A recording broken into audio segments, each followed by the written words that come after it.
Letter ಬರೀತಾ ಇದೆ.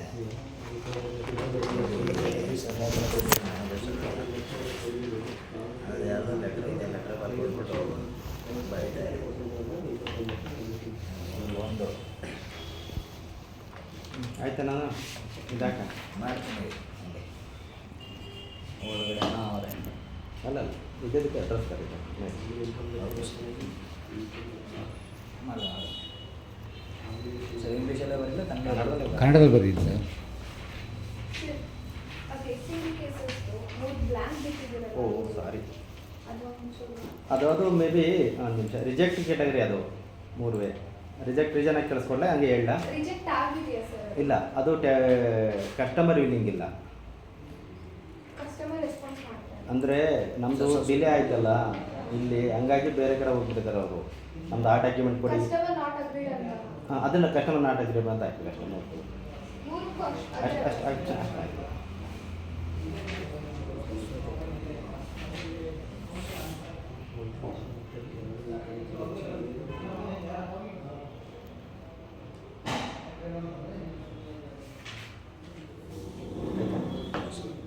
ಕೆಳಗಡೆ ಅದಕ್ಕೆ ಬ್ರಾಂಚ್ ಮ್ಯಾನೇಜರ್ ನಮ್ಮ ಸರಸ್ವತಿ ಮೈಸೂರು.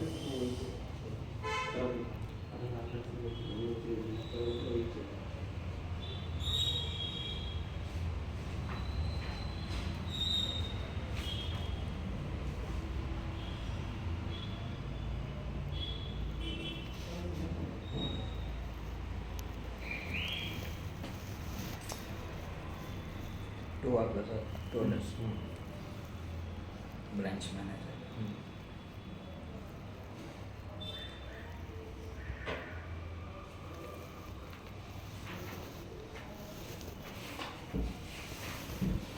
ಲಕ್ಷ್ಮಿ ಆರ್ ನಿನ್ನ ಹೆಸರು ನಿಮ್ಮ ಹೆಸರು ಬರೀ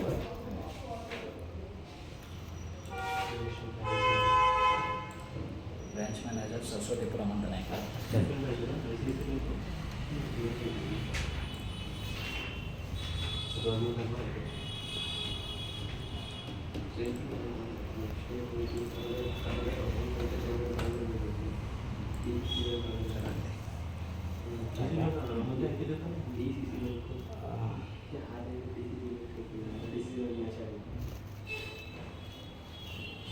ವಿಷಯ ಅಂತ ಬರೀತೀವಿ.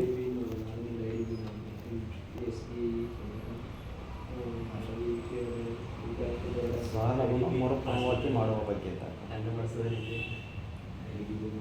ಅಲ್ಲ, ಲೋನನ್ನು ಮರುಪಾವತಿ ಮಾಡುವ ಬಗ್ಗೆ ಲೋನ್ ಅಂತ ಕ್ಯಾಲ್ಕುಲೇಷನ್ ಬರೀ ಮರುಪಾವತಿ ಮಾಡುವ ಬಗ್ಗೆ ಅಂತ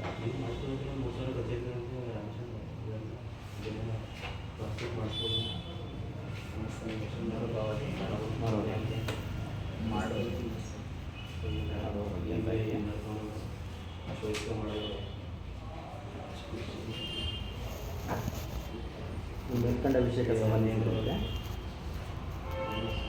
ಲೋನ್ ನಂಬರ್ ಹಾಕಿದೆಯಾ? ಇಲ್ಲ, ಲೋನ್ ನಂಬರ್ ಮೆನ್ಷನ್ ಮಾಡೋದು ಸರ್.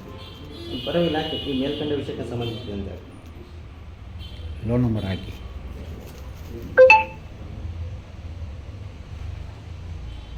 ಮತ್ತು ಅಮೌಂಟ್ ಪೇಮೆಂಟ್ ಮಾಡಿ ಕರೆಕ್ಟಾಗಿ ನೋಡಿ ಪೇಮೆಂಟ್ ಮಾಡಿ. ಹಾಂ, ಆಯಿತಾ? ಇವಾಗ ನಾನು ₹1 ಹಾಕ್ತೀನಿ ಫಸ್ಟು. ಅದು ಹಂಗೆ ₹1 ಕನ್ಫ್ಯೂಷನ್ ಅದೇನು ಇಲ್ಲ, ಬರಲ್ಲ ಇಲ್ಲಿ. ನಾವು ಅದು ನಮ್ಮದೇನು ಅಲ್ಲಿ ಹೆಚ್ಚೋದಿಂದ ನೋಡಿ ಅದು ಇದು ಕೊಡಿ, ನಾವು ಕರೆಕ್ಟಾಗಿ ನಂಬರೆಲ್ಲ ಕರೆಕ್ಟಾಗಿ ಇದೊಂದು ಸಲ ಚೆಕ್ ಮಾಡ್ಕೊಳ್ಳಿ. ಲೋನ್ ವಾಟ್ಸಪ್ಪಲ್ಲಿ ಕೊಡಿ ಸರ್. ಒಂದು ನಂಬರ್ ಮಿಸ್ ಆಯಿತು ಅಂತ ಯಾರಿಗೂ ಹೋಗ್ಬಿಡುತ್ತೆ ಆಮೇಲೆ. ಲೋನ್ ID ನಂಬರು ಬ್ರಾಕೆಟ್ ಹಾಕಿ ಇದನ್ನು ಹಾಕಿ ಲೋನ್ ID ನಂಬರ್ ಕೊಡಿ ಅವರಿಗೆ ಅದು ವಾಟ್ಸಪ್ಪಲ್ಲಿ. ನೀವೆಲ್ಲ ಒಂದು ಪೇಪರ್ ಜೆರಾಕ್ಸ್ ಮಾಡಿಕೊಂಡು ಅವ್ರು ಕಳಿಸಿರೋದು ಸರ್. ಎಲ್ಲಿದೆ ನೋಡಿ ಸರ್. 09S ಇದೆಲ್ಲ ಓಪನ್ ಹಾಂ ಹಾಂ, ಅದು ಕೊಡಿ ಅಲ್ರಿ.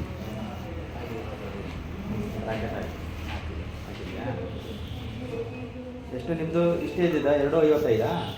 ಹಾಂ ಹಾಂ, ಅಷ್ಟೇ ಲೋನ್ ತೊಗೊಂಡಿರೋದು. ಆಲ್ರೆಡಿ 3 ಲಕ್ಷ ಕಟ್ಟಿದ್ದಾರೆ. ಮತ್ತು ಇವಾಗ 1.94, 5 ಲಕ್ಷ ಆಯಿತು. ಅಲ್ಲೇ ಸ್ಟೇಟ್ಮೆಂಟೆಲ್ಲ ಇದೆ ನನ್ನ ಹತ್ರ. ಹಾಂ, ಇಲ್ಲಿ ನೋಡ್ಕೊಳ್ಳಿ ಸರ್, ನೀವೊಂದು ಸಲ ಚೆಕ್ ಮಾಡಿ, ಆಮೇಲೆ ನಾನು ಪೇ ಮಾಡ್ತೀನಿ. ನಾನು ಅಲ್ಲಿ ಬ್ಯಾಂಕಲ್ಲಿ ಕನ್ಫರ್ಮ್ ಮಾಡ್ಕೊತೀನಿ ಮನಪುರಂಗೂ ಕನ್ಫರ್ಮ್ ಮಾಡ್ಕೊಂಡು ನಿಮಗೆ ಏನು ಎಲ್ಲ ಅಂತ ಮಾಡ್ಕೊಂಡು ಮಾಡ್ತೀನಿ. ಒಂಚೂರು ಡೌಟ್ ಬಂದರೂ ಮಾಡ್ಕೊಬೇಡಿ. ಇಲ್ಲ ಇಲ್ಲ ಆಯ್ತಾಯ್ತು. ಯಾಕಂದರೆ ಅದು ರೈತರ ದುಡ್ಡು ಒಟ್ಟು ರೀತಿ. ಅದಕ್ಕೆ ಸರ್ ನಾನು ಎಂಟ್ರಿ ಆಗಿರೋದು. ಪಾಪ ನಾವು ಬಂದಮೇಲೆ ತಿರ್ಗಾ ಮಾತಾದ್ರು ಮೋಸ ಮಾಡಿ ತಿರ್ಗಾ ಅವ್ರು ಬಂದು ಸುತ್ತ ಕೊಡಂಗಿಲ್ಲ. ಬಟ್ ನನಗೆ ಮಾನವೀಯತೆ ಮನುಷ್ಯತೆಯಿಂದ ಕೊಡ್ತಿರೋದು. ಯಾವಾಗಲೂ ಆಗಬೇಕಾಗಿತ್ತು. ಲಾಸ್ಟ್ ಟೈಮ್ ಬಂದವರು ಅವರೇ ನಮ್ಮ ಮ್ಯಾನೇಜರು, ನಾನು ರಿಟೈರ್ಡ್ ಆಗ್ತಾಯಿದ್ದೀನಿ ಆಗಲ್ಲ ಅಂತ 1 ಲಕ್ಷ ಇದ್ದೀವಾಗ 1.94 ಬಿಡಿ. ಯಾರಿಗೆ 94 ಲಾಸ್ ಆಗಿರೋದು ನಮಗೆ ಇವಾಗ. ಇದು ಮತ್ತೆ 20 ಡೇಸ್ ಎಬೋ ಆಗಿದೆ, 20 ದಿನದ ಮೇಲಾಗಿದೆ. ನಾವು ಈಗ 1.94 ಕಟ್ಟಿಸ್ಕೊಂತಿದ್ದೀವಿ. ಅದು ಎಲ್ಲರೂ ದಿನ ಬಡ್ಡಿ ಎಲ್ಲ ಇಲ್ಲಿ ಎಲ್ಲ ಕಡೆನೂ ಏನೋ ಹೆಚ್ಚುವರಿ ಅಮೌಂಟ್ ಬಂದರೂ ಬರ್ಬೋದು, ಬರ್ದೇ ಇರ್ಬೋದು. ನಾನು ಅದಕ್ಕೆ ಸರ್ ನಾನು ಅದಕ್ಕೆ ಹೇಳ್ತಾ ಇರೋದು. ನಾನು 20 ದಿವಸಕ್ಕೆ ಮುಂಚೆಯಿಂದನೂ ಓಡಾಡ್ತಾ ಇದ್ದೀನಿ. ಆವಾಗಲೇ ಹೇಳಿದ್ದೀನಿ ಸರ್, ನೀವು ತುಂಬ ಸುತ್ತಿಸ್ತಾ ಇದ್ದೀರಾ, ನೀವು ಮತ್ತೆ ಬಡ್ಡಿ ಹಾಕ್ಬಿಡಿ ಅಂತ ಹೇಳಿದ್ದೀನಿ. ಅರ್ಥ ಆಯ್ತಾ? ನೀವು ಬಡ್ಡಿಗಳು ಹಾಕೊಂಡೇ ಹೋಗಿದ್ರೆ ನಾವು ಬಂದಿದ್ದೀವಲ್ಲ, ನೀವು ಆವತ್ತೇ ಲೆಟ್ರ್ ಕೊಟ್ಟಿದ್ರೆ ನಾನು ಆವತ್ತೇ ಕ್ಲಿಯರ್ ಮಾಡ್ತಾ ಇದ್ದೆ. ನೀವು ತಲುಪೋ ಸರ್. ಇವಾಗ ಏನು ಗೊತ್ತಲ್ಲ ಇಲ್ಲ ಅಂತ ನಾನು ಹೇಳ್ತಿರೋದು, ಲೆಟ್ರನ್ನೇ ಕೊಡೋಂಗಿಲ್ಲ, ಬ್ರಾಂಚಿಂದ 100% ಕೊಡೋಂಗಿಲ್ಲ ಅಂತ ಹೇಳ್ತಿರೋದು. ನಾನು ಮನುಷ್ಯತ್ತು ಬೆಲೆ ಕೊಟ್ಟು ನಿಮಗೆ ಕೊಡ್ತಾ ಇರೋದು ಅಷ್ಟೇ, ಇನ್ನೇನಿಲ್ಲ. ಕೊಡೋಂಗಿಲ್ಲ, ನಮ್ಗೆ ಕೊಡೋಂಗಿಲ್ಲ.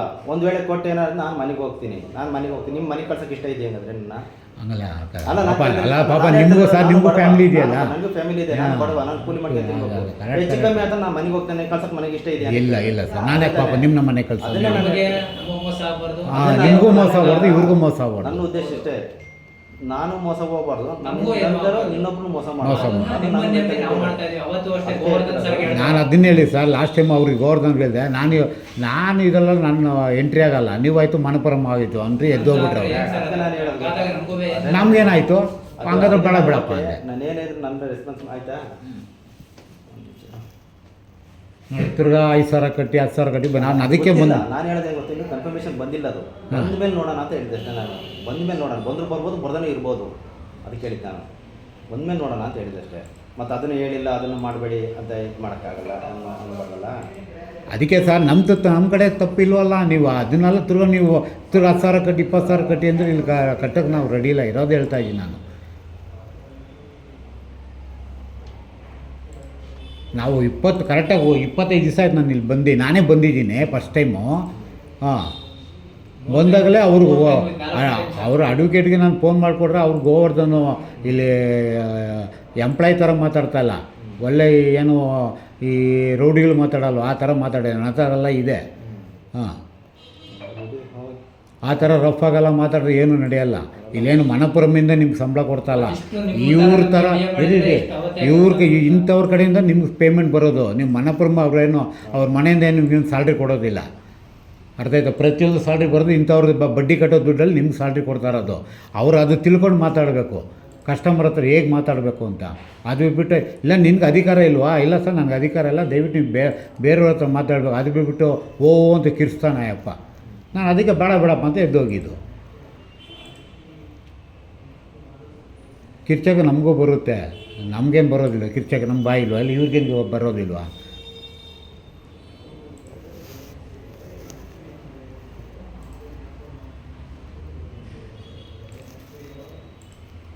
ಆಮೇಲೆ ಅವರು ಕುಮಾರ್ ಕೊಡ್ತೀನಿ, ಮಹೇಶ್ ಕೊಡ್ತೀನಿ ಅಂತ ತಲ್ಕೊಂಡು ಬಂದುಬಿಟ್ಟಿದ್ದಾರೆ. ನಾನು ಆವತ್ತು ಹೇಳಿದ್ದೀನಿ, ನಿಮಗೆ ಹಿಂಗೆ ತಲ್ಕೊಂಡು ಮತ್ತೆ ಬಡ್ಡಿಗೆ ಹಾಕೊಂಡ್ಬರ್ತೀರಾ. 1 ಲಕ್ಷ ಇದ್ದಿದ್ರೆ 1.94 ಮಾಡಿದ್ದೀರಾ. ಏನಪ್ಪ ಅಂದರೆ ಕರೆಕ್ಟಾಗಿ ಮಾಹಿತಿ ಕೊಡಲ್ಲ ಪಾಪ. ಅದೇ ಸರ್, ಅದೇ ಬ್ಯಾಂಕವ್ರಿಗೆ ಬೇಕಾಗಿರೋ ಇದೇ ನಾನು ಅದಕ್ಕೆ ಹೇಳ್ತಾ ಇರೋದು. ಬಟ್ ನೀವು ಕೊಡಬೇಕಾದ್ರೆ ಒಂದು ಪೇಪರಲ್ಲಿ ಒಂದು 30 ಪೇಪರ್ 60 ಸೈನ್ ತೊಗೊತೀರಾ, ಆಮೇಲೆ ಲೋನ್ ಕೊಡ್ತೀರಾ. ನಾವು ಕೊಡೋಕ್ಕೆ ಕ್ಲಿಯರ್ ಮಾಡ್ತೀವಿ ಅಂದಾಗ ನಾವು ಅದು ಕೊಡೋದಿಲ್ಲ, ಇದು ಕೊಡೋದಿಲ್ಲ, ನನಗೆ ಅಧಿಕಾರ ಇಲ್ಲ. ಇನ್ಯಾರು ಎಲ್ಲೋ ನಾನು ಕೇರಳಕ್ಕೆ ಹೋಗೋಗುತ್ತೆ ಅಧಿಕಾರ ಬೇಕು ಅಂದರೆ ತೊಗೊಳೋದು. ಇಲ್ಲಿ ನಿಮ್ಗೆ ಅಧಿಕಾರ ಬೇಕಂದ್ರೆ ನೀವು ಕೇರಳಕ್ಕೆ ಹೋಗ್ಬೇಕು. ನಾನು ಇವಾಗ ಇಲ್ಲಿ ಬಡ್ಡಿ ದುಡ್ಡು ಬೇಕಾಗಿರೋದು ಕರ್ನಾಟಕದ್ದು, ಕನ್ನಡಿಗರದು, ರೈತರ ರಕ್ತಗಳು ಬೇಕು ಅಷ್ಟೇ. ಮನಪುರಮ ಅವ್ರಿಗೆ ಕ್ಲಿಯರ್ ಮಾಡೋಕ್ಕೆ ಇಲ್ಲಿ ಯಾರಿಗೂ ನನಗೆ ಗೊತ್ತಿಲ್ಲ, ಅವ್ರಿಗೆ ಗೊತ್ತಿಲ್ಲ. ನೀವು ಮನಪುರಂ ಹೆಡ್ ಆಫೀಸ್ಗೆ ಹೋಗ್ಬೇಕು ನಾವು ಕೇರಳಗೆ.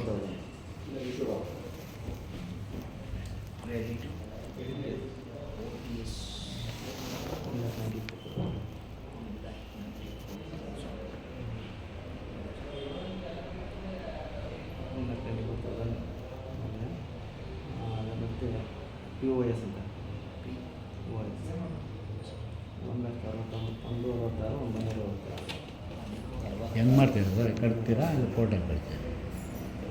EMI 50,000 EMI ಅವರೇನಂತಾರೆ ಮತ್ತೆ ಇದೇನೋ ಬಡ್ಡಿಗೆ ಸೇರಿಸ್ರಿ ಅಂತಾರೆ, ಒಂದು ತಿಂಗಳಾಗಿತ್ತು ಅಂತಾರೆ, ಬಡ್ಡಿ ಹಾಕ್ತಾರೆ ಅವರು. ಹಾಂ, 40,000 ಬ್ಯಾಲೆನ್ಸ್ ಇದೆ, 15,000 ಕಟ್ಟಿ ಅಂತಾರೆ. ಅದಕ್ಕೆ ಏನು ಮಾಡ್ತೀರಾ? ಹಾಗಂಗಿದ್ರೆ ಹೆಂಗೋ 10-15 ಕೇಳಿದ್ರೆ ನೀವು ಲಾರಿಗೆ ಕೊಟ್ಬಿಟ್ಟು ಮಾಡ್ತಾರೆ. ಅಲ್ಲೇ ಡಾಕ್ಯುಮೆಂಟ್ಸ್ ಕೊಟ್ರೆ ನಿಮಗೆ ಜಡ್ಜ್ ಎಲ್ಲ ತಂದು ಕೊಡು ಅಂತಾರೆ, ಕೊಟ್ರೂ ಮಾಡೋಕ್ಕಾಗಲ್ಲ. ಅಲ್ಲಿ ಬಂದು ನಾನು ಕೊಡಲ್ಲ ಇರಲ್ಲ ಅಂದರೆ ಆಯ್ತು ಹೋಗಪ್ಪ ನಿಮಗೆ ಏನು ಮಾಡ್ತೇವೆ ಮಾಡ್ಕೊಂತ ಜಡ್ಜ್ ಏನು ಮಾಡ್ತಾರೆ, ನೀವು ಹೋಗಪ್ಪ ನೀನು ನಾನು ಕೊಡ್ತೀನಿ ಅಂತಾರೆ. ಏನು ಮಾಡೋಕ್ಕಾಗಲ್ಲ. ಮನೋಪರಮ ಅಲ್ಲ, ಕಾನೂನು ಎಲ್ಲರಿಗೂ ಒಂದೇ, ಮನೋಪರಮ ಅದು ಅಷ್ಟೇ, ಯಾವುದಾದ್ರು ಒಂದೇ. ಇವತ್ತು ಪೇಮೆಂಟ್ ಹೋಗ್ತೀರಾ ಅಮೌಂಟು? ಇವಾಗಲೇ ಮಾಡ್ತೀನಿ ಪೇಮೆಂಟು. ಅಮೌಂಟನ್ನು 1,20,000 ಪೇ ಮಾಡೋಕ್ಕೆ ಹೋಗಿದ್ದಾರೆ. ಅಮೌಂಟ್ ಪಾವತಿಸಲು ಹೋಗಿದ್ದಾರೆ.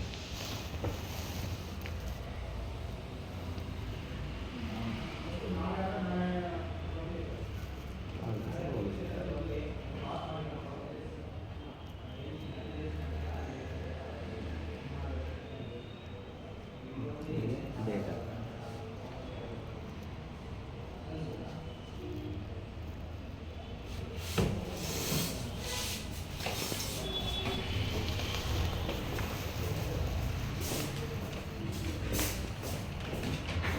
ತಮ್ಮ ಹೆಸರು? ಗಣೇಶ.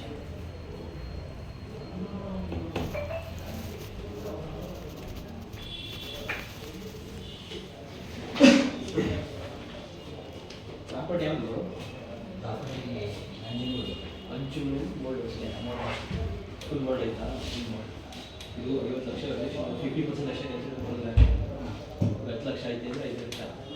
ಲ್ಯಾಪಲ್ಲೂ ಇದು ನಾರ್ಮಲ್ 50% ಮಾರ್ಕೆಟ್ ವ್ಯಾಲ್ಯೂ 10 ಲಕ್ಷ ಇದ್ದರೆ 50% 5 ಲಕ್ಷ. ಆಗ ಎಷ್ಟು ಲಕ್ಷ ಕೇಳ್ಬೋದು? ಈಗ 25 50 ಲಕ್ಷ 50 ಲಕ್ಷ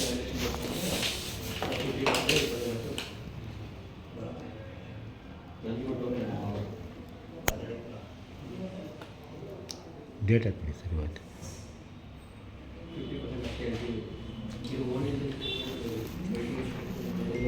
ಮಾಡಿ ಅದು ಇದು ನೋಡ್ಬಿಡಿ, ಇದು ಕರೆಕ್ಟಾಗಿದೆ ಅಕೌಂಟ್ ನಂಬರ್. ಲಿಖಿತ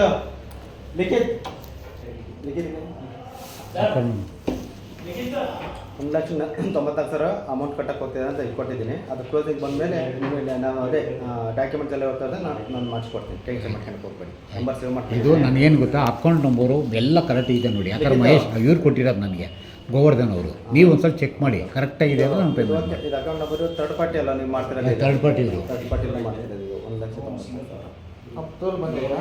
ಅಪ್ತೋಲ್ ಆಗಿದೆ. ಅಕೌಂಟ್ ನಂಬರ್ ದಯವಿಟ್ಟು ನೋಡಿ ಸರ್, ಕರೆಕ್ಟಾಗಿದೆ ಅಂತ. ಯಾಕಂದ್ರೆ ಗೋವರ್ಧನ್ ಸರ್ ಕೊಟ್ಟಿರೋದು ಕರೆಕ್ಟಾಗಿದೆ ನೋಡಿಬಿಡಿ. ನಾನು ಪೇಮೆಂಟ್ ನೀವು ಒಂದ್ಸಲ ಚೆಕ್ ಮಾಡಬೇಕು ಬ್ಯಾಂಕಲ್ಲಿ. ಮಾಡ್ತೀನಿ ಆರ್ಡಿನೇಷನ್ ಮಾಡುವಾಗ ಬ್ಯಾಂಕಲ್ಲಿ ಕನ್ಫರ್ಮ್ ಆಗಿ ಅಂತ ಕೇಳ್ಬೇಕು. ಅಲ್ಲಿ ಫ್ಲಕ್ಚುಯೇಷನ್ ಆಗುತ್ತೆ bank details. Okay Manappuram home finance ಅಂತ ಬರುತ್ತೆ. ಓಕೆ ಅಲ್ಲೊಂದ್ಸರಿ ಚೆಕ್ ಮಾಡಿಸಿದ್ವಿ, ನಮ್ಗೆ ಗೊತ್ತಾಗಲ್ಲ. ಆಯ್ತಾಯ್ತು. ನಾವು ಬೇರೆ ಯೂಸ್ ಮಾಡೋದು, ಆಪರೇಷನ್ಸ್ ಅವರು ಆಕ್ಸಿಸ್ ಬ್ಯಾಂಕ್ ಯೂಸ್ ಮಾಡೋದು. ಅದನ್ನು ಮಾಡಿಬಿಟ್ಟು ಆಯಿತು. ಇಲ್ಲಿ ಬಂದು ನಮ್ಮ ಕಂಡು ಡಾಕ್ಯುಮೆಂಟ್ಸ್ ಏನು ಕೊಡ್ತಾರೆ ಅದನ್ನು UTR ನಂಬರ್ ಬರುತ್ತೆ, ಅದೊಂದು ಇಲ್ಲಿ ಕೊಟ್ಬಿಟ್ಟು ಹೋಗಿ. ಆಯ್ತು, ತೊಗೊಳ್ಳಿ ಬನ್ನಿ, ನಾನು ಚೆಕ್ ಮಾಡ್ತೀನಿ.